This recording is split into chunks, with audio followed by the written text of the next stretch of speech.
Ọ̀run ṣíṣí ti ọjọ́ àìkú ọjọ́ 21 oṣù kẹjọ ọdún 2022 tí bàbá wa nínú Olúwa olùṣọ́-àgùntàn Énọ́kù Adéjàre Adébóyè kọ.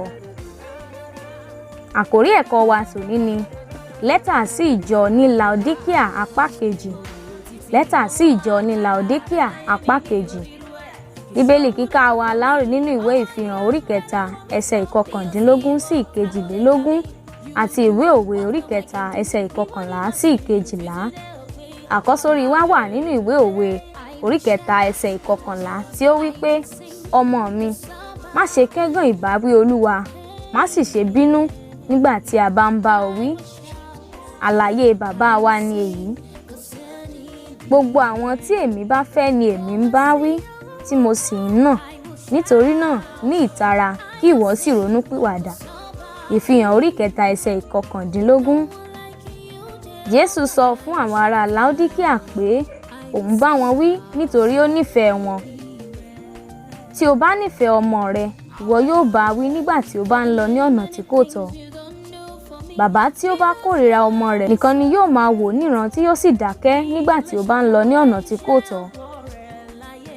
Ẹni tí ó fa ọwọ́ ìbáwí sẹ́yìn kórìíra ọmọ rẹ̀, ṣùgbọ́n ẹni tí ó fẹ́ràn ọmọ rẹ̀ yóò máa bá wí. Òwe orí 13 ẹsẹ̀ 24.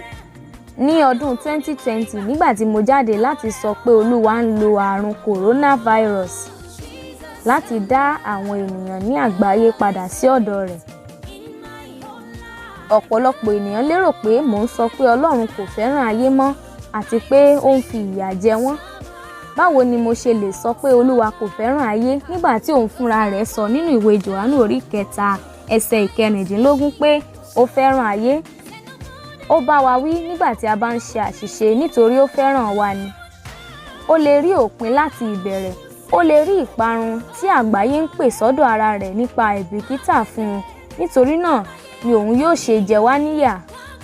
Nígbà tí Ọlọ́run fẹ́ràn rẹ, nírètí pé yóò bá ọ wí pẹ̀lú ọ̀pá rẹ̀ nígbàkúgbà tí o bá lọ kúrò lọ́dọ̀ rẹ̀.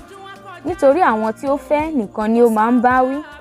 Síbẹ̀síbẹ̀, nígbà tí Ọlọ́run bá pinnu láti fi ènìyàn sílẹ̀, ó jẹ́ èyí tí ó ní ewu púpọ̀. Nígbà tí Ọlọ́run bá ti bá ẹnìkan wí ní ọ̀pọ̀lọpọ̀ ìgbà ṣùgbọ́n tí ó kọ̀ láti yí padà, òun yóò fi irú ènìyàn bẹ́ẹ̀ sílẹ̀ nítorí ó ti yàn láti lọ sí ibi ìparun. Róòmù orí 1 ẹsẹ̀ 28. Òwe orí 29 ẹsẹ̀ 1. Ǹjẹ́ o ti fojú fo ìbáwí Ọlọ́run lórí nǹkan àìtọ́ tí ò ń ṣe?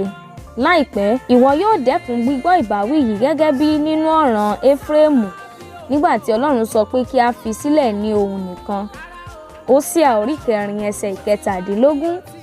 Nígbà tí Ọlọ́run bá bá ènìyàn wí, ó yẹ kí ẹni bẹ́ẹ̀ sáré padà sí ọ̀dọ̀ rẹ̀ lẹ́sẹ̀kẹsẹ̀ ní ìrònúpìwàdà, nítorí tí ó bá pinnu láti dákẹ́, irú ẹni bẹ́ẹ̀ yóò di ẹni ègbé. Ọ̀rọ̀ kan tó fún ọlọ́gbọ́n. Kókó pàtàkì: yí àwọn ọ̀nà rẹ padà lẹ́sẹ̀kẹsẹ̀ tí Ọlọ́run bá bá ọ wí kí òun kí ó má bàa fi ọ́ sílẹ̀ láti parun. Yí àwọn ọ̀nà rẹ padà lẹ́sẹ̀kẹsẹ̀ tí Ọlọ́run bá bá ọ wí kí òun kí ó má bàa fi ọ́ sílẹ̀ láti parun. Ọlọ́run yóò bùkún fún ọ.